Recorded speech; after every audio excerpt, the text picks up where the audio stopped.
Bab 1591, Hipotesis, Subscribe Penatua. Paman kedua tersenyum dan berkata, orang itu bisa bertahan hidup kemanapun dia pergi. Dia bukan tipe yang berbaring dan mati. Petik 2. Di mana dia? Han Sen bertanya. Paman kedua duduk di ujung meja kayu. Dia menuangkan 3 cangkir teh, lalu memberikan 2 cangkir kepada Han Sen dan Ning Yue. Setelah menyesapnya sendiri, dia berkata, aku juga ingin tahu di mana dia.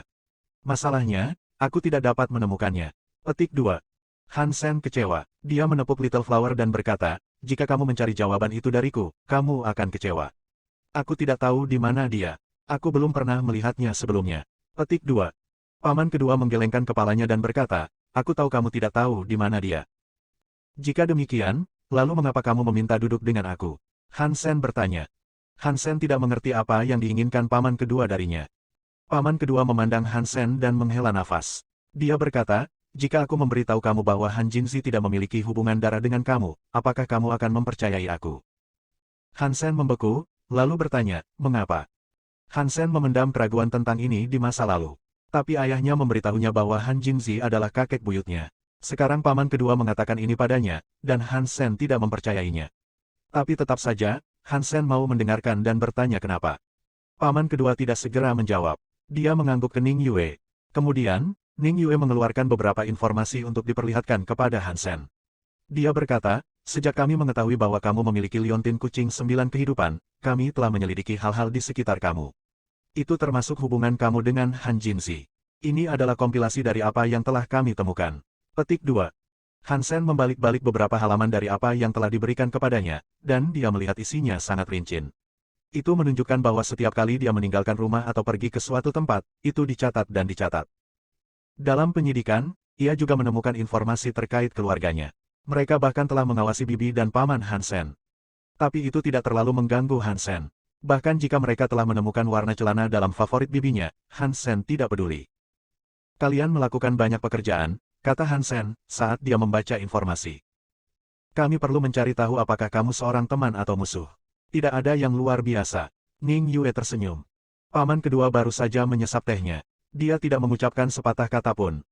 Ning Yue menunjuk ke informasi, dan kemudian melanjutkan dengan berkata, setelah menyimpulkan penyelidikan panjang kami menemukan sejumlah bukti yang layak bahwa kamu dan ayah kamu memang berhubungan dengan Han Jinzi. Jika demikian, lalu mengapa paman kedua kamu menyarankan aku tidak berhubungan dengan Han Jinzi? Han Sen melirik Ning Yue dan paman kedua dengan kebingungan yang terlihat.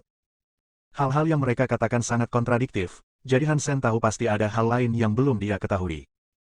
Ning Yue tampak serius sambil berkata, selama investigasi, kami menemukan banyak aktivitas yang mencurigakan. Jadi, kami tidak dapat 100% memastikan bahwa kamu dan ayah kamu berhubungan dengan Han Jinzi. Kami menghabiskan banyak waktu dan sumber daya untuk menyelesaikannya. Mungkin saja kalian berdua berhubungan dengan Han Jinzi, tapi... Petik 2. Han Sen tidak mengatakan apa-apa. Dia ingin dia melanjutkan. Ning Yue menghela nafas dan berkata, kami mengalami masalah yang tidak dapat kami selesaikan. Apa itu?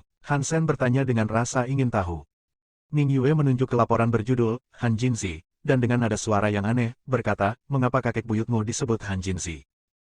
Han Sen membeku, dan dia sekarang mengerti apa yang dimaksud Ning Yue. Han Jinzi adalah Han Jinzi, tetapi bahkan Han Sen bertanya-tanya mengapa doppelganger yang dia temukan disebut Han Jinzi. Jika Han Jinzi menggunakan identitas petugas Blue Blood untuk menyembunyikan kamu dan ayah kamu, maka dia seharusnya tidak menggunakan pria lain bernama Han Jinzi.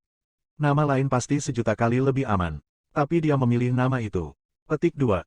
Ning Yue berhenti sejenak sebelum melanjutkan. Dan nama ini membuat sulit untuk menentukan kekuatan yang dimiliki Han Jinzi. Kami menghabiskan banyak waktu dan sumber daya untuk memikirkan semua hal ini. Aku percaya bukan hanya keluarga Ning yang melakukan penelitian seperti itu. Aku yakin ada banyak faksi lain yang menghabiskan sumber daya seperti itu dalam pengejaran ini, sangat ingin menemukan identitas asli kamu. Dan jadi untuk mengungkap kebenaran di balik trik Han Jinzi. Petik 2. Tapi semua misteri di belakang kamu dan keluarga kamu telah menyesatkan penyelidikan kami. Itu mencegah kami untuk dapat mengonfirmasi apakah kamu terkait dengan Han Jinzi atau tidak. Saat kami akhirnya berhasil mengungkap semua misteri ini, kami mungkin akan menemukan bahwa kamu memang saudara. Tapi jika demikian, itu meninggalkan kita dengan satu misteri yang lebih besar, mengapa Han Jinzi Han Jinzi. Petik 2. Apakah kamu tidak menemukan jawaban untuk misteri itu? Han Sen bertanya. Ning Yue menggelengkan kepalanya. Kami belum menemukan jawaban. Kami telah membuat beberapa prediksi dan memiliki hipotesis. Maukah kamu mendengarkan? Petik 2. Tolong pergilah. Hansen memandang Ning Yue. Dia sangat menginginkan jawabannya. Ning Yue menghela nafas dan berkata, jika kita menganggap Han Jinzi bukan kerabatmu, dan jika dia menggunakan nama Han Jinzi untuk suatu tujuan, apa tujuan itu? Apa yang kami pikirkan adalah bahwa keluarga kamu terlibat dengan keluarga lain dan kekuatan faksi lain. Mereka semua fokus pada kalian, dan mereka mengetahui bahwa kamu sebenarnya adalah kerabat Han Jinzi. Siapa yang akan mendapat manfaat dari pengetahuan ini? Petik 2. Wajah Hansen berubah. Jika ini adalah ceritanya, maka orang yang akan mendapat manfaat dari ini tidak lain adalah Han Jinzi sendiri. Pengorbanannya adalah keluarga Hansen. Nama Han Jinzi lebih seperti umpan yang ditinggalkan oleh Han Jinzi. Itu adalah jenis umpan yang akan coba diklaim oleh setiap hiu. Dia membiarkan orang lain fokus pada itu sementara dia melanjutkan untuk melakukan apapun yang dia ingin lakukan. Yang lebih menakutkan adalah, mereka tidak tahu apakah Han Jinzi masih hidup atau tidak. Dan jika Hansen dipastikan sebagai kerabat, maka keluarga itu harus menghadapi semua musuhnya. Jika ayah Hansen tidak memalsukan kematiannya, dan Hansen tidak tumbuh dengan baik, semua ini tidak akan terjadi. Hanya komunitas baru yang memiliki kesempatan untuk menghancurkan keluarganya sekarang. Tapi ini hanya teori, itu tidak 100% faktual. Tetap saja, pikiran belaka itu membuat Hansen terkejut, dan mengirimkan rasa dingin di punggungnya. Kami tidak dapat menjamin keakuratan hipotesis tersebut, tetapi selain itu, kami tidak dapat menemukan penjelasan lain yang masuk akal tentang mengapa Han Jinzi masih menjadi Han Jinzi, kata Ning Yue, sambil menatap Hansen. Bab 1592, Keinginan Paman Kedua. Kenapa kalian memberitahuku semua ini? Hansen menarik napas dalam-dalam untuk menenangkan pikirannya sebelum bertanya. Lagi pula, apa yang diberitahukan kepadanya adalah hipotesis. Itu hanya kumpulan jika, dan tidak ada gunanya Hansen direpotkan oleh semua ini. Kali ini, Ning Yue tidak berbicara. Paman kedua memandang Hansen dan berkata, ada satu hal yang tidak boleh kamu ragukan, Han Jinzi mampu melakukan semua ini. Meski mungkin tidak benar, setidaknya kami telah memastikan bahwa itu mungkin.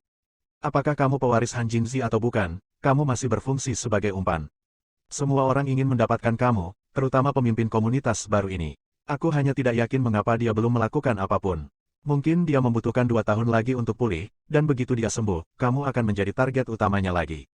Petik 2. Paman kedua, apakah kamu tahu pemimpin komunitas baru? Siapa dia? Hansen memiliki begitu banyak pertanyaan tentang komunitas baru, yang semuanya tidak memiliki jawaban. Dia menginginkan mereka. Paman kedua sepertinya tahu 1 atau 2 hal, itu sudah jelas. Dan seperti yang dikatakan paman kedua, komunitas baru sudah mencoba mengejarnya sekali. Hansen berhasil menghindari mereka. Jika tidak, dia akan berada di tangan mereka.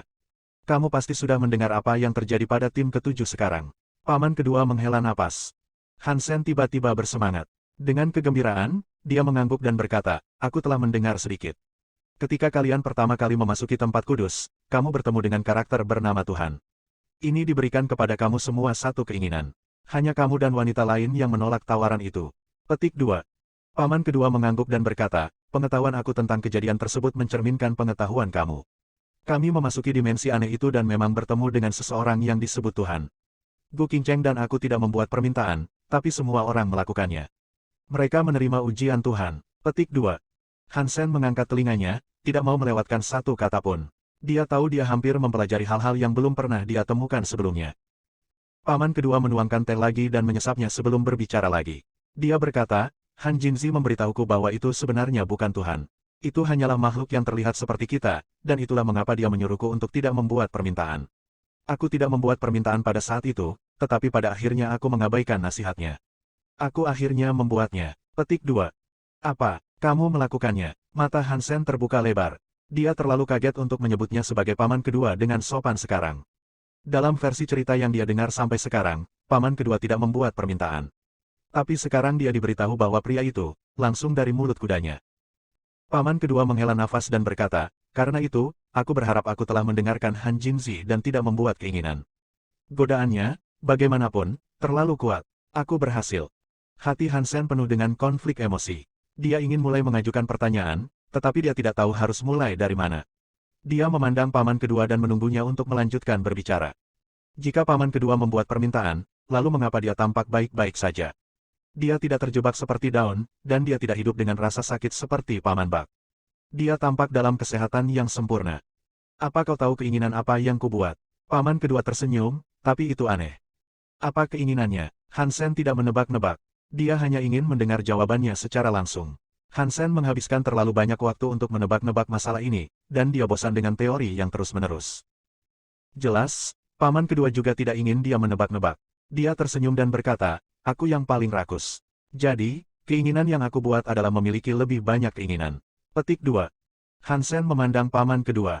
Keinginan itu tampak begitu kekanak-kanakan, itu adalah sesuatu yang akan dilakukan anak-anak. Tapi pada saat yang sama, itu masuk akal. Paman kedua menarik napas dalam-dalam dan berkata, aku ingin tahu apakah Han Jinzi mengatakan yang sebenarnya, lagi pula, dia membuat permintaan. Jika makhluk itu bukan Tuhan, lalu mengapa dia memberikan nasihat dan masih membuat keinginannya sendiri? Itulah mengapa aku akhirnya memutuskan untuk membuatnya. Petik 2. Lalu, apakah keinginan kamu menjadi kenyataan? Hansen bertanya. Itu berhasil. Wajah paman kedua tampak pahit. Dia melanjutkan dengan mengatakan, sekarang aku dapat memiliki banyak permintaan, tetapi pertama-tama, aku harus menyelesaikan misi yang diberikan kepada aku. Dan keinginan itu bukanlah yang aku inginkan. Tapi jika aku tidak menyelesaikan misi, aku akan mati. Petik 2. Sekarang Hansen mengerti apa yang dia maksud. Dia telah ditipu oleh Tuhan, diperbudak olehnya untuk melakukan perintahnya. Dia adalah seorang budak dan tidak lebih. Benda apakah Tuhan ini? Hansen bertanya, mengertakkan gigi. Paman kedua menggelengkan kepalanya dan berkata, aku tidak tahu apa itu, tetapi kamu harus berasumsi bahwa itu hanyalah makhluk yang tinggal di tempat suci kelima. Itu mungkin benar, tapi kekuatannya melebihi batas tempat suci. Tidak ada yang bisa dilakukan makhluk biasa. Komunitas baru memiliki semacam hubungan dengan Tuhan ini. Dan misi yang terpaksa aku lakukan adalah untuk kepentingan komunitas baru yang lebih besar. Petik 2. Mungkinkah pemimpin komunitas baru adalah dewa ini? Hansen bertanya dengan kaget. Paman kedua menggelengkan kepalanya, karena itu bukan sesuatu yang bisa dia jawab. Aku tidak tahu mengapa komunitas baru belum mencoba apapun untuk melawan kamu, tetapi dari apa yang aku lihat, fokus mereka dalam menemukan Han Jinzi lebih besar daripada orang lain.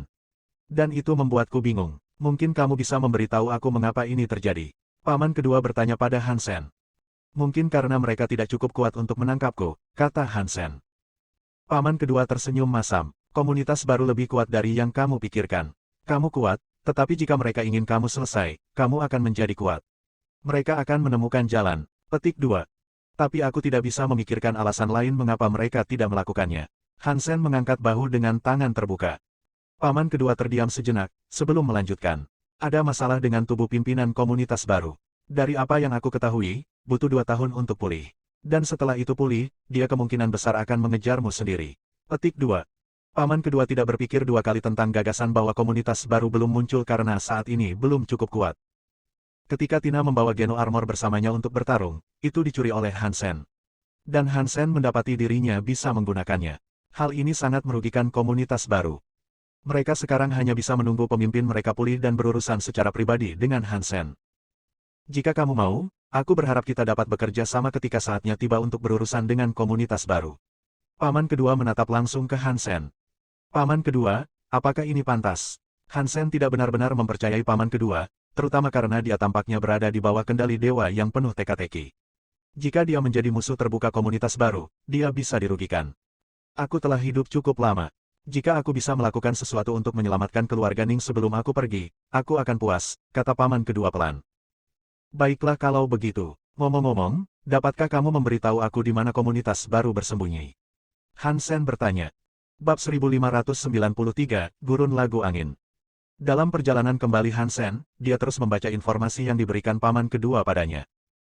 Dia menemukan informasi yang berkaitan dengan individu kunci dari komunitas baru, termasuk detail keberadaan mereka. Ada 3 planet yang diyakini paman kedua mungkin merupakan lokasi yang memungkinkan untuk markas mereka, dan juga kemungkinan lokasi untuk pemimpin mereka. Tapi paman kedua juga menyuruh Hansen untuk tidak memprovokasi komunitas baru. Dia memberitahu Hansen alasan mereka belum mengambil tindakan kemungkinan besar karena mereka takut akan sesuatu. Tetapi jika Hansen tidak menyingkirkan mereka sekarang, itu hanya masalah waktu sebelum mereka mengejarnya.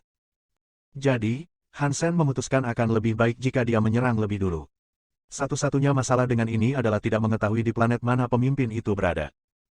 Melihat informasi yang dia berikan, beberapa anggota komunitas baru sebenarnya adalah orang-orang yang cukup terkenal dan berprestasi, baik dari sisi manusia maupun Shuro.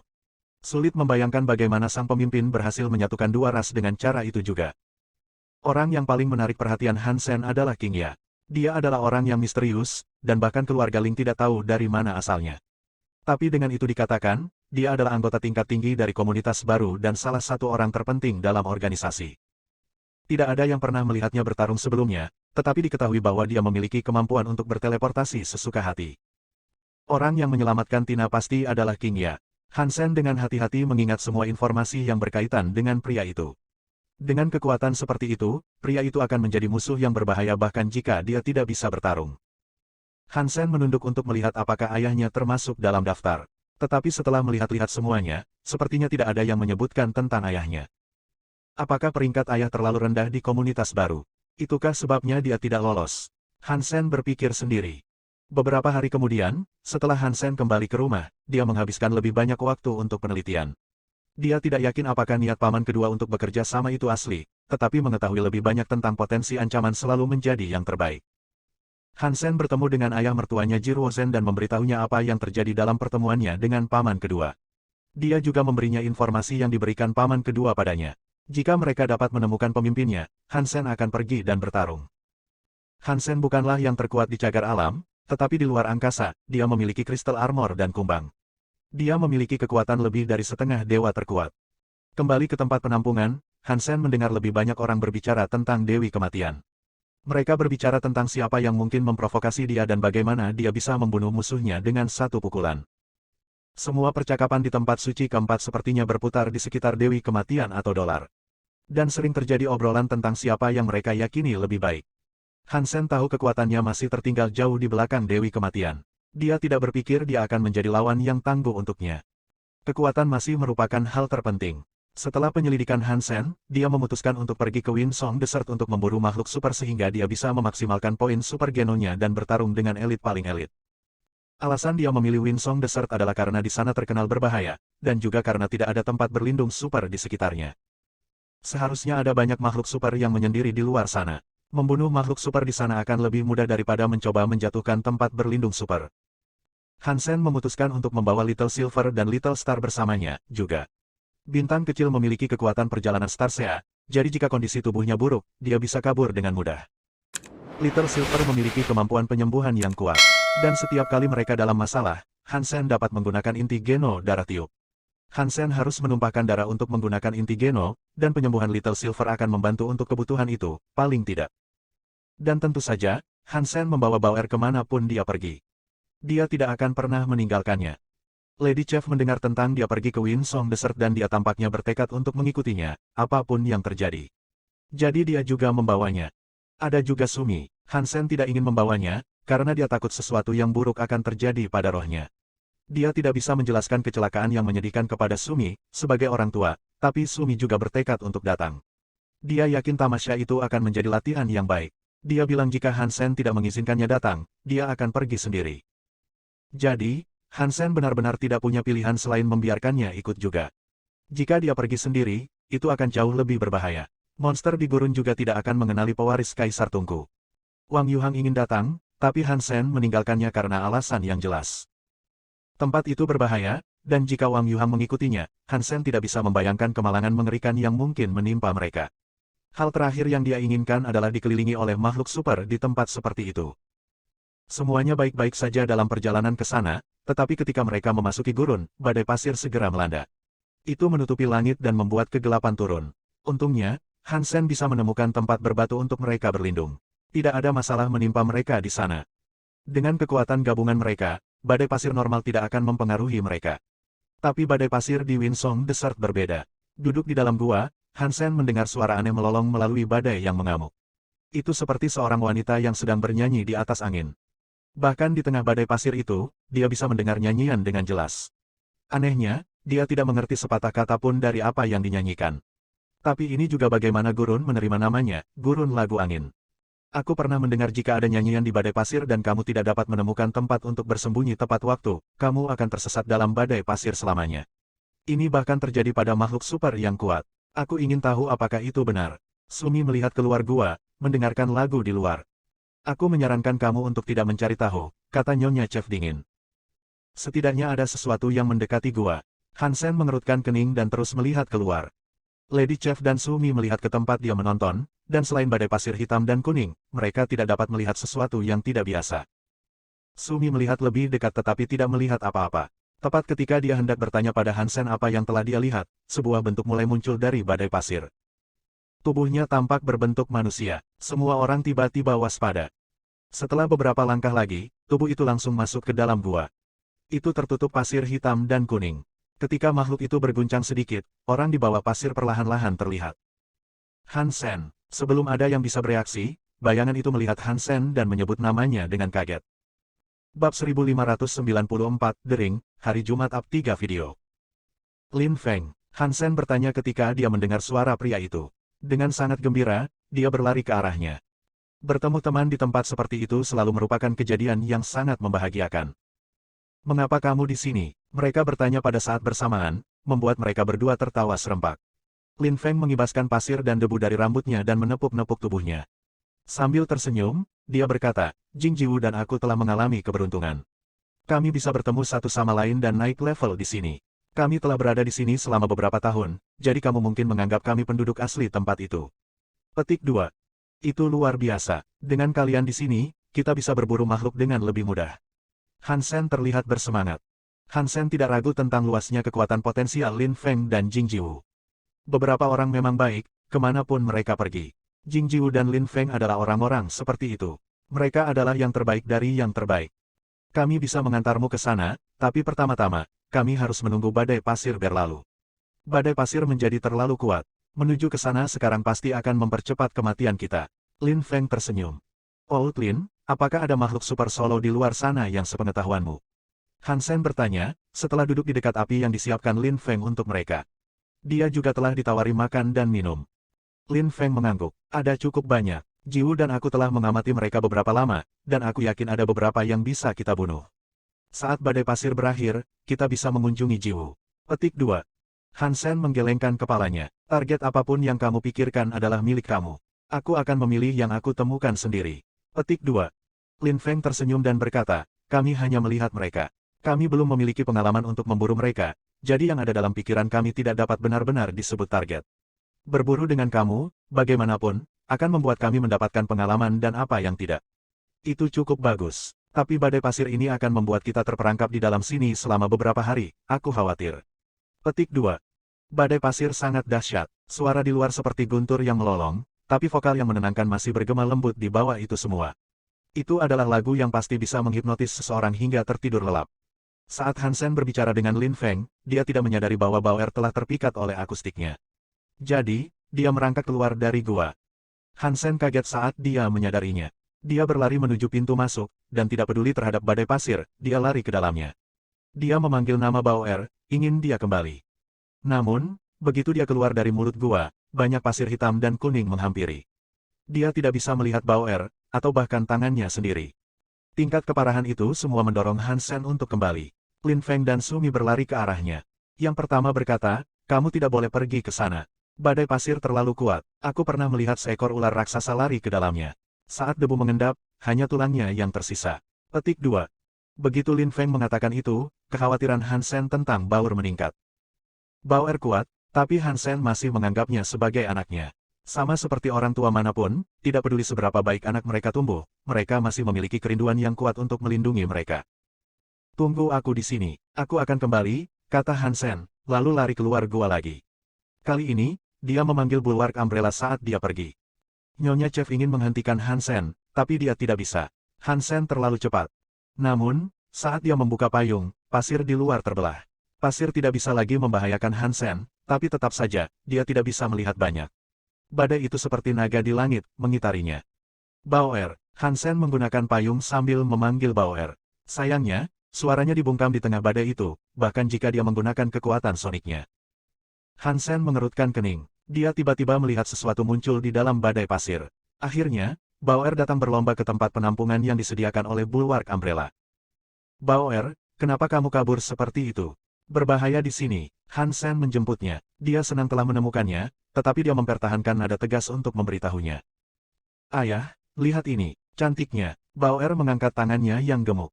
Dia memegang sesuatu yang belum pernah dilihat Hansen sebelumnya. Itu adalah cincin yang terbuat dari emas. Batu di tengahnya adalah batu giok, seukuran dengan telur merpati. Melihat gaya dan kualitasnya dari produksinya, Hansen menyimpulkan bahwa itu adalah hasil karya manusia.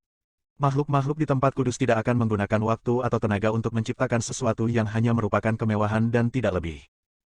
Baoer, dari mana kamu mendapatkan ini? Apakah seseorang mati di sini? Hansen bertanya padanya saat dia mengambil cincin itu. Aku mendapatkannya di sana, tapi itu hanya cincin. Baoer menunjuk ke arah tertentu, tetapi tidak ada yang terlihat karena badai tersebut. Hansen tidak bisa melihat apa yang dia tunjuk, tapi dia juga tidak bisa melihat pintu masuk gua di belakangnya. Lupakan, ayo kembali. Jika seseorang mati di luar sana, tidak ada yang bisa kami lakukan sekarang. Hansen memegang Baoer dan kembali ke gua. Hansen ingat arah untuk kembali dan dia tidak tersesat. Dia berhasil kembali ke gua tanpa cedera. Ketika Lin Feng melihat Hansen kembali, dia dan yang lainnya merasa lega. Terlalu banyak makhluk yang mati dalam badai pasir semacam ini. Ini adalah pertama kalinya Sumi di sana, tetapi Lin Feng telah menempati daerah ini selama beberapa tahun. Dia tahu betapa berbahayanya wilayah ini, dan dia sangat terkejut melihat Hansen berhasil kembali. Lin Feng, apakah kamu mengenali ini? Hansen melemparkan cincin yang ditemukan Baoer kepadanya. Lin Feng telah berada di sana selama beberapa tahun, jadi dia seharusnya sudah mengenal manusia lain di daerah itu. Mungkin dia bisa memberi nama pada orang yang mungkin pernah memiliki cincin itu. Lin Feng memeriksa cincin itu, tetapi begitu dia melakukannya, wajahnya berubah. Dia berdiri, menatap cincin itu. Di mana kamu mendapatkan ini? Aku mendapatkannya di gurun. Apakah kamu tahu siapa pemiliknya? Hansen bisa merasakan ada yang salah. Ini adalah cincin Jiwu. Pacar pertamanya memberikannya, saat dia masih sekolah. Dia selalu memakainya, dan dia tidak akan pernah melepasnya, apalagi meninggalkannya di suatu tempat. Lin Feng menatap ke badai pasir sebelum mengatupkan rahangnya. Dia kemari bersamamu. Mengapa dia tidak ada di sini bersama kita sekarang? Jantung Hansen melonjak. Dia tidak ikut denganku. Dia harus berada di tempat penampungan. Mengapa cincinnya ada di sini? Lin Feng tampak sangat terkejut, dan dia terus menatap badai pasir. Sebelum Hansen mengatakan apa-apa lagi, Lin Feng bergegas keluar ke badai pasir, memegang cincin di tangan. Saat ini terjadi, lagu yang mencemari angin berubah. Suara yang tidak memiliki kata-kata tiba-tiba mengatakan sesuatu seperti memanggil. Hansen, Hansen.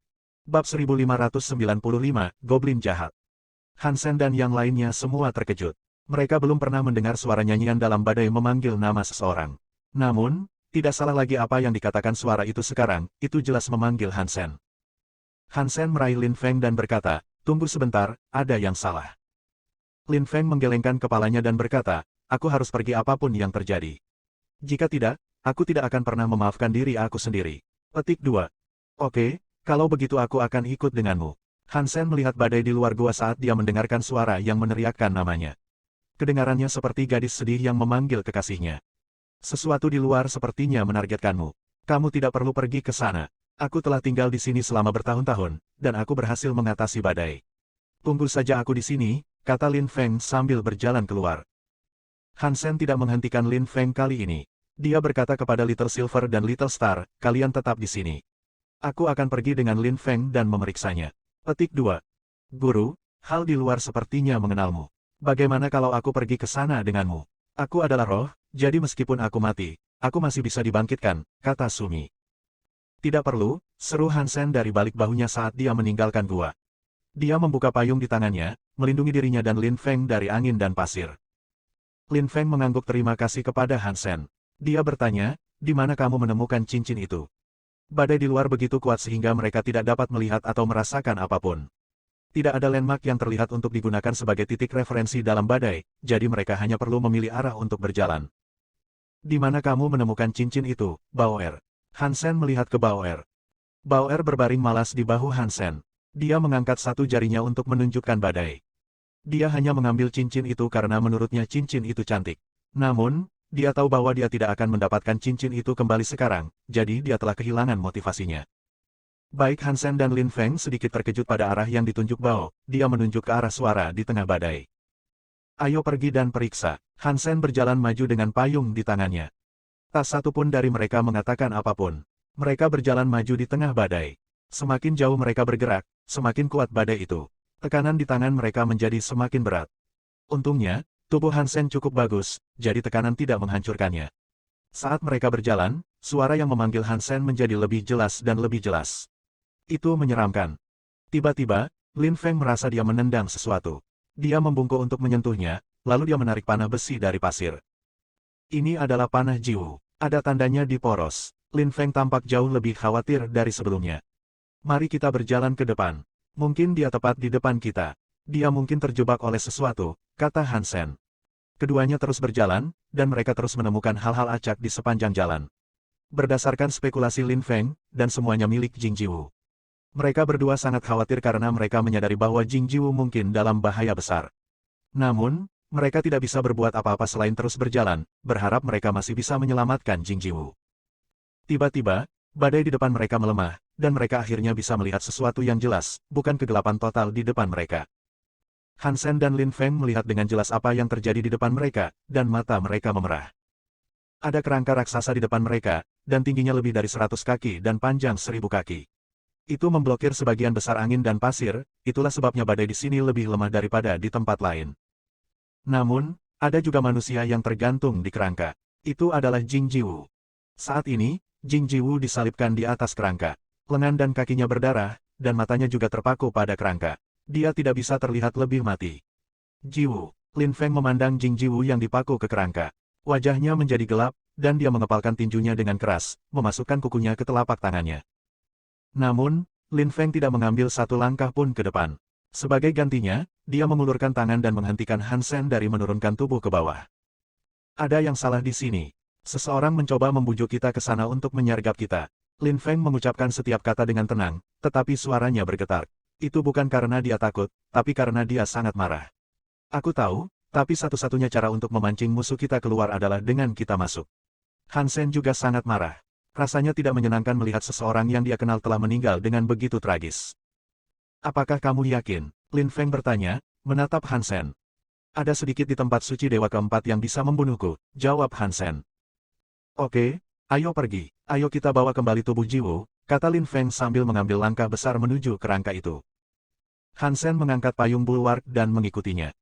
Meskipun Han Sen dan Lin Feng tidak dapat melihat mereka, seorang pria dan seorang wanita berdiri di suatu tempat dekat kerangka, di tempat yang sama sekali tidak terpengaruh oleh badai. Pria itu tampak normal, seperti pria parubaya yang anggun. Namun, wanita itu terlihat cukup unik. Tubuh bagian atasnya adalah seorang wanita, tetapi tubuh bagian bawahnya tampak seperti kelabang, dan terdiri dari tulang dan duri.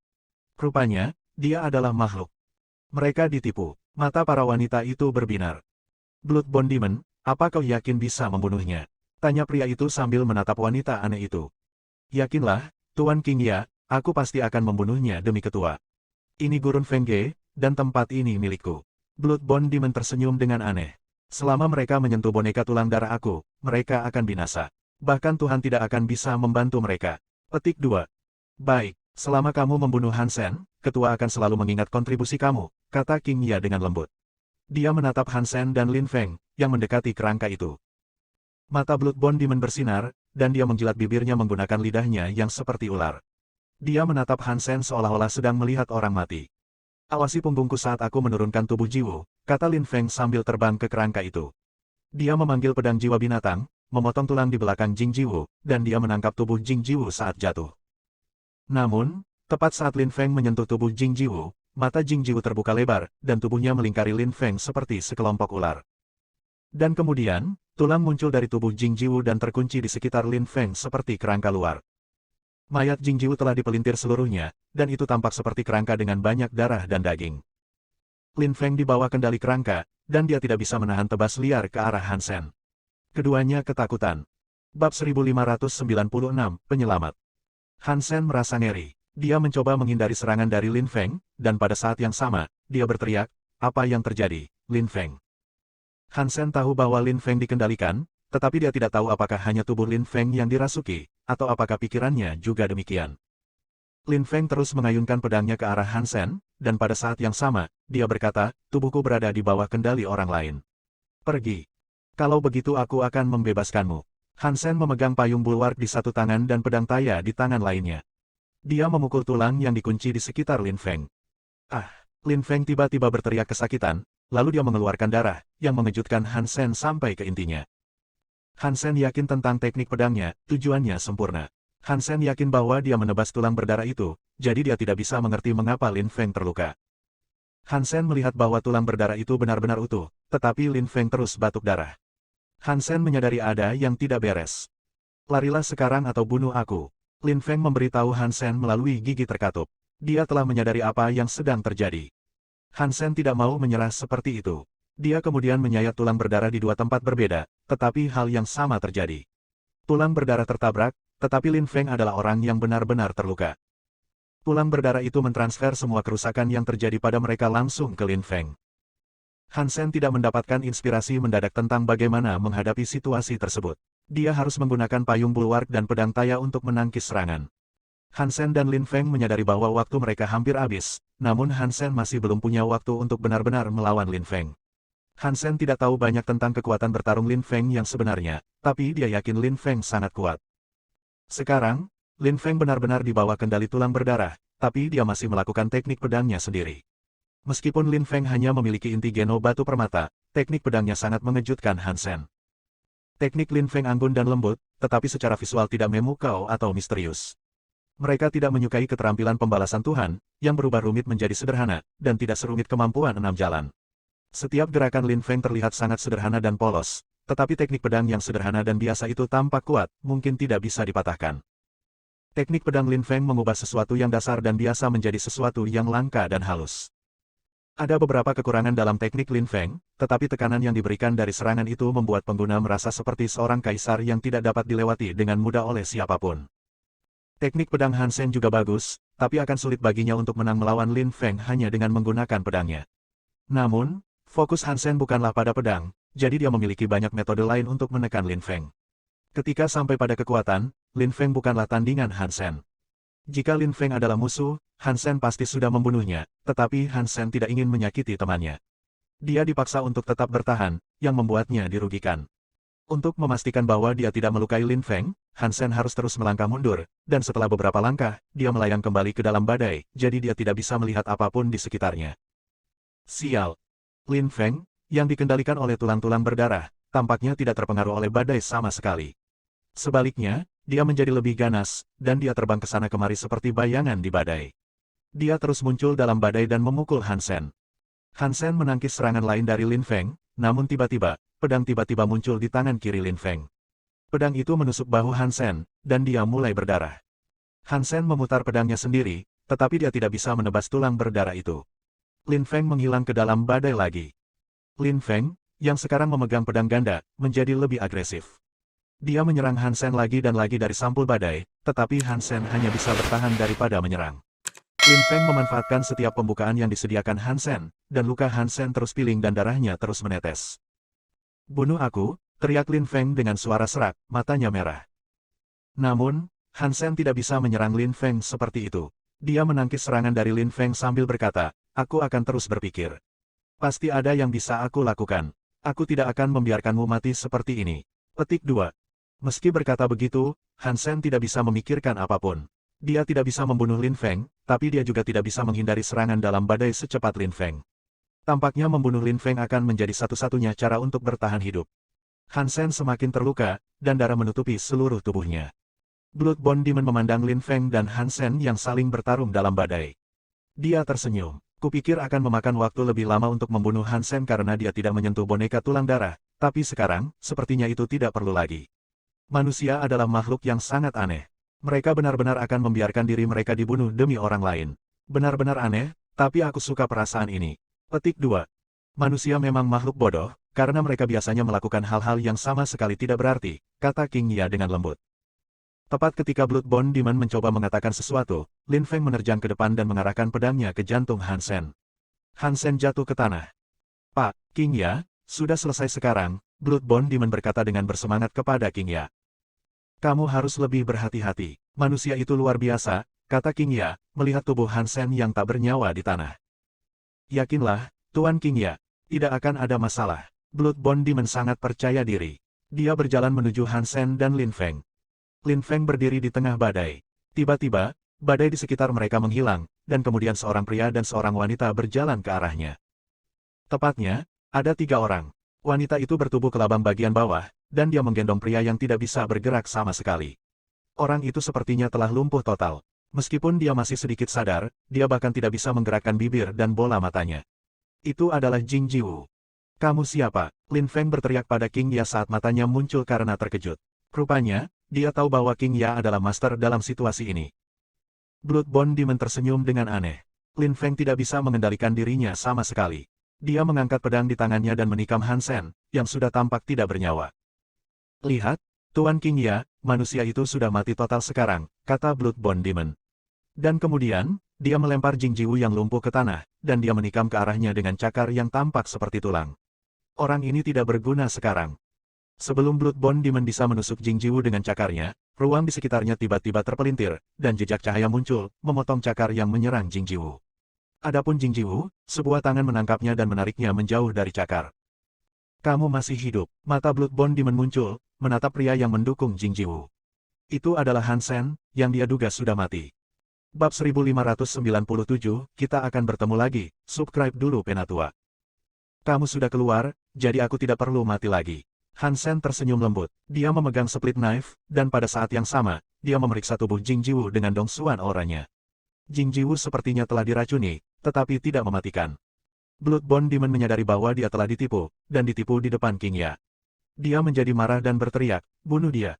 Bunuh dia sekarang. Petik 2. Bloodborne Demon berteriak beberapa kali, tetapi dia menemukan bahwa Lin Feng, yang seharusnya dikendalikan oleh boneka tulang berdarah, tidak terburu-buru menuju Han Sen. Tulang berdarah itu gemetar, mencoba menggerakkan tubuh Lin Feng ke depan, tetapi Lin Feng hanya berdiri di sana tanpa menggerakkan otot. Ada jejak cahaya keemasan yang keluar dari tubuhnya, yang membuat tubuh Lin Feng terlihat seperti budak emas. Peng! Cahaya meledak dari tubuh Lin Feng seperti ledakan nuklir. Dia berubah menjadi matahari keemasan, yang membakar beberapa tulang kerangka berdarah yang membungkusnya. Tulang berdarah yang patah kembali ke Bloodborne Demon. Ketika dia menyerap kembali tulang-tulang yang patah, Bloodborne Demon tidak bisa menahan untuk mengeluarkan darah. Boneka tulang darah adalah inti geno dirinya, dan setelah inti genonya terluka, dia juga terluka sedikit.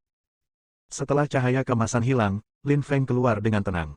Dia tidak terluka sama sekali. Mustahil. Bagaimana mungkin? Bloodborne Demon tidak bisa mempercayai matanya. Dia memiliki inti super geno, sedangkan manusia itu hanya memiliki inti geno batu permata. Namun tidak hanya dia gagal untuk mengendalikannya, dia bahkan melukainya. Meskipun boneka tulang darah hanya terluka ringan, itu masih tidak dapat diterima oleh Demon tulang darah. Sayangnya, tubuh Buddha aku yang tak ada habisnya masih pada level batu permata. Itu masih belum bisa menyaingi inti super geno, kata Lin Feng dengan tenang saat wajahnya menjadi pucat. Aku akan membunuhmu, jerit Bloodborne Demon. Lin Feng telah berbicara dengan tenang, tetapi dia masih marah dengan apa yang dia katakan. Boneka tulang darah bergabung dengan tubuhnya, dan itu membentuk pelindung tulang darah di sekelilingnya. Dia berteriak dengan marah dan bergegas menuju Lin Feng seperti naga aneh dengan angin dan pasir. Sayap kupu-kupu di punggung Han Sen bergetar, dan Raja Semut yang haus darah bersinar dengan cahaya yang menyilaukan. Tiba-tiba, dia melintasi jarak di antara mereka dan pergi ke angin dan pasir, menebas Bloodborne Demon. Sebelum Bloodborne Demon bisa mencapai Lin Feng, pedang Han Sen telah memotong tubuhnya dan pelindung tulang darah yang melindunginya. Iblis tulang darah makhluk super terbunuh. Tidak ada jiwa binatang yang diperoleh. Inti geno tidak diperoleh. Daging tidak bisa dimakan. Konsumsi Life Geno Essence untuk mendapatkan 0 hingga 10 poin super geno secara acak. Petik 2. Han Sen menjilat bibirnya. Dia sedikit kesal karena tidak menerima jiwa binatang. Namun, Han Sen tidak pernah berhenti bergerak. Sebaliknya, dia menebas split knife menuju King Ya, melewati ruang dan waktu. Kita akan segera bertemu lagi, dan lain kali, kamu tidak akan seberuntung itu karena bisa bertemu orang bodoh seperti dia. King Ya memandang Han Sen dan tersenyum. Kamu tidak akan punya waktu lain. Han Sen berteleportasi melalui ruang dan waktu dan bergegas menuju King Ya, menusukkan pedangnya ke tubuh King Ya. Namun, King Ya masih tersenyum, dan tubuhnya menjadi lebih ringan dan lebih ringan, sampai menghilang sepenuhnya. Bila Han Sen sepertinya menebas hantu. Itu terjadi secara langsung dan sepenuhnya, dan tidak menyentuh apapun.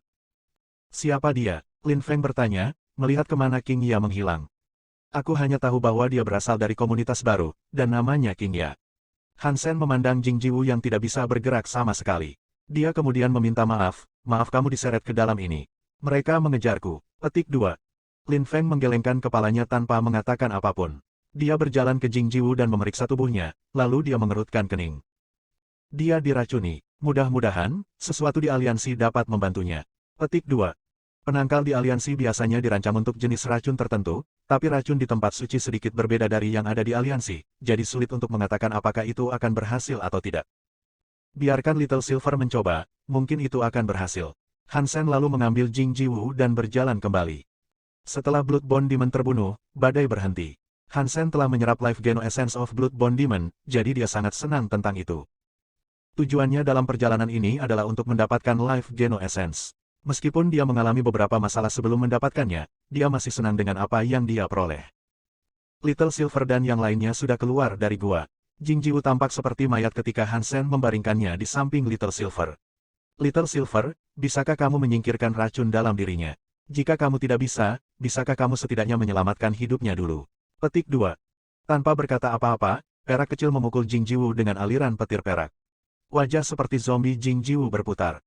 Lihat, kekuatan hidupnya mulai pulih. Betapa menakjubkan. Ketika Lin Feng melihat bahwa Jingjiu pulih, dia sangat gembira. Dia tidak bisa membantu memuji Little Silver, dan dia menoleh ke Hansen dan berkata, Jiwu aman sekarang, dan kamu juga terluka parah. Minta rubah untuk menyembuhkanmu sekarang. Petik 2. Melihat Little Silver menatapnya, Hansen dengan cepat melambaikan tangannya. Tidak dibutuhkan, aku bisa menyembuhkan diri sendiri. Petik 2. Meskipun Little Silver adalah penyembuh yang terampil, kekuatan penyembuhan berbasis kilatnya tidak terasa enak. Hansen lebih suka mensimulasikan kekuatan badak suci dan menyembuhkan dirinya sendiri secara perlahan. Dia memiliki tubuh yang kokoh, dan luka-lukanya tidak fatal.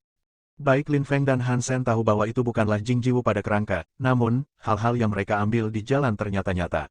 Mereka membuat pertunjukan untuk memancing Demon tulang darah keluar. Hansen dengan hati-hati mengendalikan di mana dia terluka, dan dengan kerjasama Lin Feng, dia sebenarnya tidak terluka parah. Bintik-bintik yang tertusuk pedang tampak fatal, tetapi tidak ada yang melukai organ dan tulang.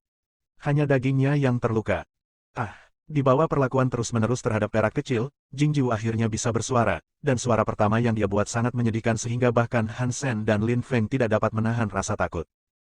Untuk menghilangkan racun di dalam Jingjiu sepenuhnya, perak kecil terus merawatnya. Jingjiu tidak bersuara lagi, tetapi wajahnya berubah. Setelah racun di Jingjiu benar-benar dimusnahkan, Lin Feng dan Jingjiu membawa Hansen ke tempat penampungan tempat mereka tinggal. Itu adalah tempat berlindung kecil di gurun, tapi itu hanya tempat perlindungan primitif yang sudah ditinggalkan. Mereka adalah satu-satunya yang tinggal di sana. Mereka tinggal di penampungan selama 2 hari sebelum Hansen pergi berburu lagi. Dengan informasi yang diberikan oleh Jingjiu dan Lin Feng, Hansen memilih makhluk super bernama binatang iblis kuno sebagai target berikutnya. Aku perlu meningkatkan kekuatan aku secepat mungkin. Komunitas baru sudah bergerak, jadi aku harus menyerang dulu. Aku tidak bisa hanya menunggu di sini untuk dipukul. Hansen berharap ayah mertuanya bisa segera mengetahui keberadaan pimpinan sehingga mereka bisa memberantas komunitas baru sepenuhnya. Bab 1598, Kelompok Tikus Pasir. Ketua, rencana kami gagal. Bloodborne Demon terbunuh. Aku bertanggung jawab penuh. Di dalam markas komunitas baru, King Ya berdiri dengan kepala menunduk. Ketua komunitas baru berkata, aku sudah tahu apa yang terjadi dengan Bloodborne Demon. Itu tidak ada hubungannya denganmu. Kamu tidak bertanggung jawab atas kebodohannya. Petik 2. Ketua lalu berkata, pergi ke Departed Abyss, dan bawa makhluk itu ke Hansen. Itu pasti bisa membunuh Hansen, asalkan tidak sebodoh Bloodborne Demon. Akankah orang di Departed bersedia membantu kami? King Ya bertanya, mengerutkan kening. Tidak ada pilihan, ambil ini. Ketua menyerahkan sebuah kotak kepada King Ya. Ketika makhluk itu melihat ini, dia akan mengerti. Iya, King Ya meninggalkan ruang pertemuan dengan membawa kotak itu tanpa menanyakan isinya. Ketua, apakah pantas memberikan sesuatu yang begitu penting untuk King Ya? Tanya seorang pria Shuro yang memasuki ruang pertemuan tepat setelah King Ya pergi. Apa menurutmu ada orang lain yang mampu membawa seseorang di Departed Abyss ke Winsong Desert? Tanya ketua dengan tenang. Pria Shuro itu mengerutkan kening dan berkata, aku selalu berpikir ada yang salah dengan King Ya itu. Dia selalu sangat misterius. Petik 2. Tidak masalah. Selama dia bisa menyelesaikan apa yang aku suruh, semuanya akan baik-baik saja, kata ketua komunitas baru. Lakukan pekerjaanmu sekarang. Tidak banyak waktu tersisa. Petik 2. Hansen dan Lin Feng pergi ke oasis gurun tempat tinggal binatang iblis kuno. Berdasarkan apa yang diketahui Lin Feng, binatang iblis kuno sangat ganas, dan memiliki kekuatan waktu. Itu adalah salah satu makhluk super terkuat di Winsong Desert. Hansen memilihnya karena kekuatannya yang tidak biasa. Jika dia bisa mendapatkan jiwa binatang atau inti Geno, itu akan sangat menguntungkannya. Aku tidak percaya ada begitu banyak makhluk di gurun ini. Setelah setengah hari berjalan, Hansen melihat sungai hitam di depan mereka. Namun, sebenarnya itu bukanlah sungai, itu adalah segerombolan besar tikus pasir hitam. Tidak ada yang tahu ada berapa tikus. Mereka bergerak bersama dalam satu kelompok saat mereka bergegas lebih dalam ke gurun. Tikus pasir adalah makhluk yang paling umum di Winsong Desert, jadi kami melihatnya setiap saat. Namun, ini pertama kalinya aku melihat begitu banyak tikus pasir bersama-sama. Lin Feng memandangi sekelompok tikus pasir, terkejut. Jing Jiwu juga sedang melihat tikus pasir. Dia memikirkannya dan berkata, aku pernah melihat sekelompok besar tikus pasir sebelumnya, tapi itu karena mereka bertemu musuh yang kuat dan melarikan diri dari rumah mereka melalui portal rahasia di bawah pasir. Namun, mereka sepertinya tidak melarikan diri dari apapun kali ini. Sepertinya mereka mencari sesuatu. Petik 2. Han Sen mengamati tikus pasir menggunakan dongsuan auranya dan mencoba mendengar apa yang mereka pikirkan. Han Sen berpikir bahwa dia tidak akan bisa mendapatkan apapun. Dongsuan aura tidak bekerja dengan baik pada para dewa, kecuali jika riak pemikiran para dewa sangat kuat. Yang mengejutkan Han Sen, dia benar-benar bisa mendengar sesuatu. Pikiran tikus pasir itu sangat kuat, begitu kuat sehingga Han Sen benar-benar bisa mendengar setiap tikus pasir berteriak. Buah, buah. Han Sen mendengarkannya sebentar, lalu dia menutup dongsuan auranya. Telinga dan otaknya akan meledak karena suara itu. Satu-satunya hal yang dipikirkan tikus pasir itu adalah buah. Buah. Apa buahnya? Apakah ada tanaman geno tingkat atas yang matang dan menghasilkan buah di dekatnya? Han Sen berpikir. Dia menoleh ke Lin Feng. Aku pikir tikus pasir itu merencanakan sesuatu. Mari kita ikuti mereka dan lihat apakah kita menemukan sesuatu. Petik 2. Baik Lin Feng dan Jing Jiwu menyetujuinya. Koki dan Sumi juga penasaran. Mereka kemudian mengikuti kelompok tikus pasir untuk melihat apa yang mereka incar. Sahabat Han Sen secara alami jauh lebih cepat daripada tikus pasir, dan mereka segera mencapai bagian depan kelompok tikus pasir. Di sana mereka menemukan tikus pasir seukuran sapi dengan tubuh marmer, memimpin seluruh kelompok tikus pasir ke depan. Sebagai makhluk upper, Sumi menatap Raja Tikus, terkejut. Semua orang sama terkejutnya dengan Sumi. Meskipun ada banyak tikus pasir, sebagian besar dari mereka berada pada tingkat biasa, dengan hanya beberapa tikus primitif yang tercampur. Tidak ada satupun makhluk berdarah suci. Sungguh mengejutkan melihat Raja Tikus Super di antara mereka. Meskipun keadaan luar biasa kadang-kadang dapat menghasilkan varian yang lebih kuat di antara makhluk tingkat rendah, itu sangat jarang. Adapun makhluk tingkat rendah seperti tikus pasir, sangat jarang mereka memiliki makhluk mutan, dan akan menjadi keajaiban jika memiliki makhluk berdarah suci di antara mereka.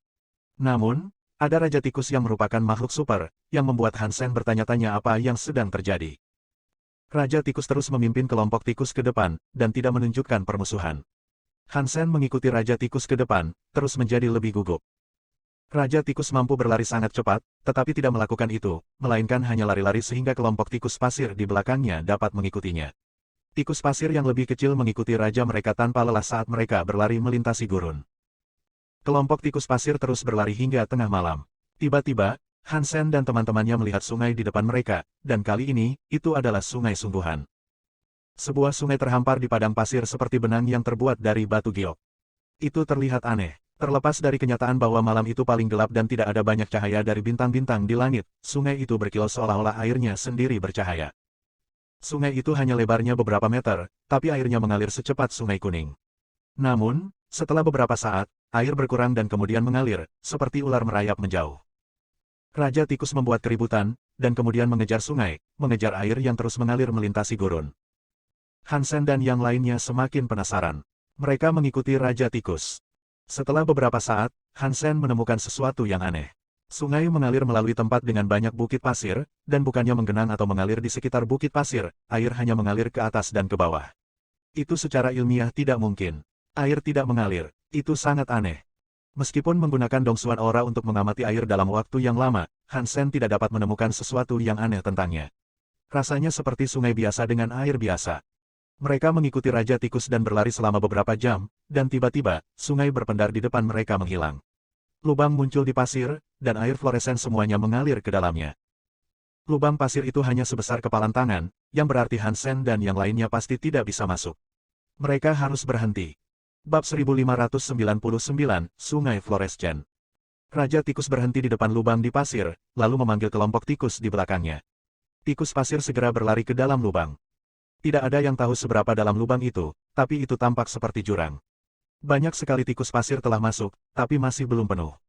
Aku tidak bisa masuk ke lubang seperti itu, Jing Jiwu melihat ke lubang yang seukuran kepalan tangan dan menggelengkan kepalanya. Bagaimana kalau kita menggali lubang untuk melihat apa yang ada di dalamnya? Sumi menyarankan. Jing Jiwu menggelengkan kepalanya dan berkata, jika kita bisa menggali lubang, Raja Tikus tidak akan tinggal di luar. Aku cukup yakin bahwa dia akan jauh lebih baik dalam menggali lubang daripada kita. Petik 2. Sumi berpikir itu masuk akal. Tikus pasir masih memasuki lubang. Lin Feng memeriksa Raja Tikus dan berkata, Menurutmu apakah Raja Tikus itu menjadi makhluk super karena sesuatu di dalam salah satu lubang itu? Mata Jing Jiwu berbinar. Jika demikian, maka semua keturunannya akan dibawa ke sini untuk memastikan bahwa keturunannya juga dapat berevolusi seperti itu. Ya, pasti begitu. Mari kita coba menggali lubang. Sumi sangat senang. Tidak perlu repot, kata Hansen kepada Sumi, melompat ke punggung bintang kecil. Dapatkan kembali Little Star, kalian semua. Meskipun Lin Feng dan Jing Jiwu tidak mengetahui kekuatan bintang kecil, mereka berdua curiga bahwa bintang kecil mungkin ahli dalam menggali lubang. Semua orang naik ke punggung Little Star. Cahaya bintang bersinar di sekitar tubuh bintang kecil, menutupi Hansen dan yang lainnya, dan mereka masuk ke salah satu lubang. Lin Feng dan Jing Jiwu mengira bintang kecil memiliki kekuatan untuk menggali lubang, tetapi sebaliknya, bintang kecil berjalan lurus melalui lapisan batu pasir. Dia bisa melewati material. Lin Feng bertanya dengan heran. Hansen mengangguk, dan Lin Feng dan Jing Jiwu semakin terkejut melihat bahwa Hansen telah mengonfirmasinya. Kemampuan ini sangat langka dan cukup mengesankan. Setelah melihat Hansen membunuh Bloodborne Demon, Little Silver menggunakan kekuatan penyembuhan yang luar biasa, bintang kecil melewati bahan padat, Lin Feng dan Jing Jiwu terus terkesima. Hansen, kamu hanya disukai oleh Tuhan. Kamu memiliki semua hal baik di dunia. Bagaimana kita bisa mengejar ketinggalan? Tanya Jing Jiwu sambil tersenyum. Hansen juga tersenyum. Ada banyak hal baik di tempat penampungan. Aku hanya sedikit beruntung. Petik 2. Baik Lin Feng maupun Jing Jiwu tidak mengatakan apa-apa. Jika Hansen hanya dianggap sedikit beruntung, mereka tidak tahu apa arti keberuntungan sebenarnya. Lubang pasir sangat dalam, dan setelah beberapa mil, lubang pasir kecil mulai menyatu menjadi jalan batu raksasa. Hansen melihat sungai berpendar mengalir di jalan batu bawah tanah sementara sekelompok tikus mengejarnya. Raja Tikus belum masuk bersama mereka, jadi hanya tikus pasir kecil yang mengejar sungai. Banyak tikus pasir biasa tidak dapat mengikuti arus sungai, tetapi mereka terus mendorong diri mereka sendiri ke depan sampai tubuh mereka berkedut dan buih bermunculan dari mulut mereka.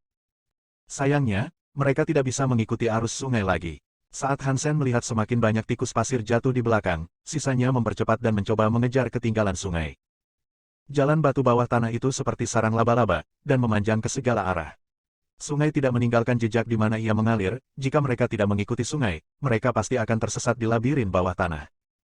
Hansen dan yang lainnya mengejar sungai bawah tanah selama lebih dari 40 jam, dan mereka melihat semakin banyak tikus pasir keluar dari perlombaan. Hanya kurang dari 1% tikus pasir yang mampu mengikutinya. Namun, bahkan 1% dari tikus itu setidaknya 10.000. Kebanyakan dari mereka adalah makhluk mutan, sementara beberapa lainnya adalah makhluk primitif. Sekarang, banyak dari mereka sudah habis terbakar. Banyak tikus pasir primitif tidak bisa lari lagi, dan mulut mereka berbusa. Pada saat ini, sungai di depan mereka tiba-tiba berhenti, begitu pula Hansen dan yang lainnya. Mereka tidak terburu-buru mengejarnya. Jalan batu semakin lebar di depan mereka, membentuk ruang bawah tanah yang sangat besar. Sungai berpendar mengalir ke dalam gua, membentuk danau bawah tanah, dan menghentikan raid di sana. Hansen dan yang lainnya mengikuti kelompok tikus pasir ke danau, dan mereka melihat bahwa di tengah danau ada sebuah pulau kecil dengan pohon kecil tumbuh di atasnya. Ada buah-buahan yang tampak seperti pir di pohon itu. Memang ada sesuatu yang menakjubkan di sini. Kami membuat pilihan yang tepat untuk datang ke sini. Sumi sangat gembira. Dia ingin terbang melintasi danau dan segera pergi ke pulau itu. Hansen meraih Sumi, menggelengkan kepalanya, dan berkata, mari kita amati dulu. Jika itu benar-benar berharga, tidak akan mudah untuk menerimanya. Setelah hanya beberapa saat, tikus pasir bergegas ke akhir. Mereka mencoba berenang menuju pulau, ingin memakan buahnya. Tikus pasir mulai berenang menyeberang, dan tidak terjadi apa-apa pada awalnya di halfway seberang danau. Namun, tikus pasir itu tenggelam seolah-olah mereka telah ditangkap oleh sesuatu di dalam air. Mereka menghilang di bawah permukaan. Hansen dan yang lainnya semua kaget. Mereka mengamati air sebentar, tetapi mereka tidak dapat melihat apa yang telah menyeret tikus pasir ke bawah. Meskipun air fluoresen cerah, namun tidak terlalu transparan. Karena terlalu terang, sulit untuk melihat apa yang ada di bawah permukaan. Tikus pasir itu tenggelam satu persatu seolah diseret oleh hantu air. Namun kelompok tikus itu tidak menyerah, sebaliknya, mereka terus berenang menuju pulau tanpa memikirkan nyawa mereka. Banyak tikus pasir yang terseret ke dalam danau, tetapi sebagian kecil dari mereka beruntung, dan secara bertahap mereka mendekati pulau itu. Tidak semua tikus pasir tenggelam. Aku tidak berpikir itu adalah air yang menarik mereka ke bawah. Ada sesuatu di dalam air, kata Jing Jiwu sambil memandangi danau. Seharusnya tidak apa-apa bagi kita untuk terbang melintasi danau, bukan? Kata Sumi. Kami bisa mencobanya, tapi kami tetap harus berhati-hati. Hansen mengangguk. Semua orang melihat bahwa beberapa tikus pasir akan mencapai pulau itu. Mereka berhenti ragu-ragu dan terbang ke langit, mencoba terbang setinggi mungkin. Awalnya tidak ada yang terjadi, tetapi ketika mereka setengah jalan, Hansen merasakan kekuatan yang kuat menangkapnya dan mencoba menyeretnya ke dalam danau. Hansen melihat ke bawah dan mencoba melihat apa yang ada di bawah sana, tetapi dia tidak dapat melihat apapun di bawah air. Splosh! Splosh! Splosh! Hansen memanggil sayap kupu-kupu dan Raja Semut yang haus darah untuk menahan diri agar tidak jatuh, tetapi pada saat yang sama, Kokinaga, Sumi, Lin Feng, dan Jing Jiu semuanya jatuh ke danau, dan mereka dengan cepat tenggelam. Bab 1600, Cinderella. Bantu aku, bintang kecil. Hansen melihat Little Silver dan Bauer duduk di belakang Little Star, dan sepertinya tidak ada yang terjadi pada mereka. Adapun bintang kecil, tampaknya tidak terpengaruh oleh gaya tarik itu sama sekali. Itu mengambang di langit, santai. Hansen meminta perhatian bintang kecil, dan pada saat yang sama, dia menarik kembali kekuatannya dan berhenti melawan kekuatan yang menarik itu. Sebagai gantinya, dia menyelam. Guyuran. Hansen jatuh ke danau. Di luar dugaan, air danau yang berpendar itu sama sekali tidak dingin, melainkan hangat seperti pemandian air panas yang sangat nyaman. Namun, gaya tarik yang kuat itu tidak memberi Hansen kesempatan untuk benar-benar menikmati sensasinya. Menggunakan kembali kekuatannya, Hansen melawan kekuatan seperti gravitasi yang hebat itu dan menangkap Sumi. Dia kemudian melemparkan Sumi ke langit. Bintang kecil membalikkan tubuhnya di langit dan menangkap Sumi dengan ekornya, meletakkannya di punggungnya. Hansen kemudian menyelam ke dalam air seperti naga, dan dia berenang menuju Lin Feng dan Jing Jiu yang masih tenggelam. Dia kemudian membuangnya satu persatu dari air. Bintang kecil lalu terbang ke arah mereka, meletakkan keduanya di punggungnya. Dia kemudian menemukan Dragon Chef, dan setelah melemparkannya keluar dari air, Hansen hendak bergegas keluar. Namun, dia merasa ada sesuatu yang mengikat kakinya, dan kekuatan yang mengerikan menyeretnya lebih dalam ke air. Hansen menggunakan inti Geno Dewa dan kekuatan Raja Semut yang haus darah pada saat yang sama, namun mereka tidak dapat menahan kekuatan tarikan yang kuat itu, dan dia diseret ke dalam danau. Pasti ada sesuatu di bawah sana. Hansen kaget. Inti Geno Dewa, bersama dengan Raja Semut yang haus darah dan tubuh Hansen sendiri, menjadikan Hansen sekuat makhluk super biasa, atau bahkan mungkin lebih kuat. Tapi gabungan kekuatan itu bukanlah tandingan kekuatan di air. Itu terus menyeret Hansen ke bawah. Hansen mencoba melawannya, tetapi itu tidak berhasil dengan baik. Dia ingin melihat apa yang menyeretnya, tapi dia hanya bisa melihat titik cahaya di bawahnya. Selain itu, tidak ada yang terlihat. Hansen merasa ada sesuatu yang mengikat kakinya, jadi dia fokus pada itu. Dia memanggil split knife-nya dan menebas apapun yang menjebak kakinya. Setelah menebas beberapa kali, dia tidak dapat menemukan apapun untuk dipotong. Kekuatan yang menjebaknya tidak menunjukkan tanda-tanda lega. Hansen benar-benar kaget. Split knife mampu dengan mudah membunuh makhluk super, jadi jika ada sesuatu yang benar-benar mengikat kakinya, dia seharusnya sudah memotongnya. Namun, dia tidak menebas apapun, namun dia masih merasa kakinya terjebak, yang membuatnya bingung. Hansen tidak punya waktu untuk memikirkannya sekarang. Kekuatan itu semakin kuat, dan itu menariknya tanpa henti. Hansen sudah lebih dari 1000 kaki di dalam danau. Hansen tidak tahu apa yang ada di bawah sana.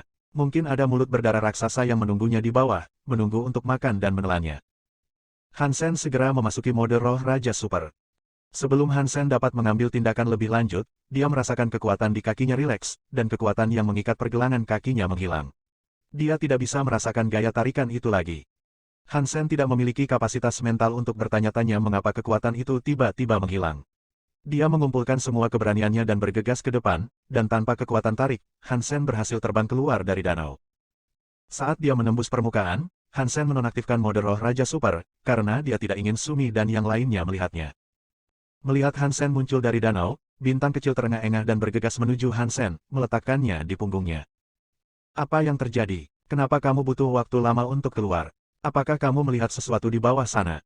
Chef Nyonya Naga bertanya pada Hansen dengan penasaran. Hansen telah menyelamatkan mereka semua, jadi tentu saja, dia memiliki kekuatan untuk keluar sendiri, itulah sebabnya mereka tidak memikirkan hal lain. Mereka mengira Hansen menemukan sesuatu di bawah sana. Hansen tersenyum, aku tidak menemukan apapun. Setelah aku mendorong kalian keluar, sesuatu menjebak kaki aku, dan kekuatan aku tidak dapat menahan kekuatan benda itu. Aku terus tenggelam, dan terima kasih Tuhan, aku berhasil menyingkirkannya dan lolos. Petik 2. Semua orang mendengar apa yang dikatakan Hansen, dan mereka semua melihat kaki Hansen. Semua orang tercengang dengan apa yang baru saja mereka lihat, dan mereka semua memandang Hansen dengan cara yang aneh. Hansen, aku tidak percaya kamu punya kebiasaan aneh seperti itu. Jing Jiu memandang Hansen, tampak bingung. Apa yang kau bicarakan? Han Sen linglung. Dia kemudian menatap kakinya dan menemukan dirinya sama terkejutnya. Entah dari mana, Han Sen punya sepatu di salah satu kakinya. Han Sen yakin itu pasti bukan sepatunya. Ketika Han Sen datang ke Winsong Desert, dia telah mengenakan armor jiwa binatang, tapi dia tidak memakai sepatu apapun. Selain itu, dia masih mengenakan baju besi, dan sepatu bot tempur dipasang di baju besi itu. Bagaimana mungkin dia memakai sepatu? Namun, memang ada sepatu di kaki kirinya, dan itu adalah sepatu hak tinggi milik seorang wanita. Sepatu itu tampak luar biasa, dan sebanding dengan sepatu merek mewah, bahkan lebih baik. Dengan Han Sen mengenakan sepatu, itu membuat kaki besar Han Sen terlihat agak halus. Lebih aneh lagi, sepatu itu terbuat dari kristal, begitu pula tumitnya. Tolong percaya padaku, ini bukan sepatuku. Aku bukan Cinderella, mengapa aku bahkan memakai ini? Han Sen bertanya sambil mengangkat kakinya, mencoba melepaskan sepatu itu. Namun, sepatu itu sepertinya menempel di kakinya, dan itu tahan terhadap upaya Han Sen untuk melepaskannya. Apakah kamu masih mencoba untuk menyangkal bahwa ini adalah sepatumu? Jika itu bukan sepatu kamu, mengapa sangat pas di kaki kamu? Jangan menyangkal lagi, Cinderella. Kembalilah dan nikahi pangeranmu, kata Jing Jiwoo. Cek Cinderella, bahkan jika aku adalah karakter dalam dongeng, aku adalah pangeran. Han Sen mengeluarkan split knife-nya dan menusuk sepatu kristal itu. Diikuti oleh suara yang tajam, split knife memantul, dan bahkan tidak ada bekas luka putih di bagian tumit kristal. Semua orang kaget setelah melihat itu. Lin Feng dan Jing Jiwoo sama-sama telah melihat Han Sen membunuh Bloodborne Demon dengan split knife-nya, dan itu adalah pedang yang dapat dengan mudah memotong makhluk super menjadi dua. Namun, itu tidak meninggalkan bekas di sepatu. Itu mengejutkan, dan Lin Feng dan yang lainnya sekarang khawatir. Bagaimana kakimu? Apakah ada yang salah? Lin Feng bertanya, menatap tumit kristal. Aku merasa salah di mana-mana sekarang, kata Han Sen, kecewa. Dia sebenarnya tidak terluka, tapi dia benar-benar kesal. Tumit kristal ada di kaki kirinya, tapi kakinya terasa nyaman. Dia bahkan tidak merasa seperti sedang memakai sepatu, jika tidak, dia akan memperhatikan sepatu itu sebelumnya. Han Sen memikirkannya, dan dia kehilangan detak jantung. Dia kemudian berkata, apakah sepatu kristal ini yang menyeret aku ke bawah saat aku berada di dalam air?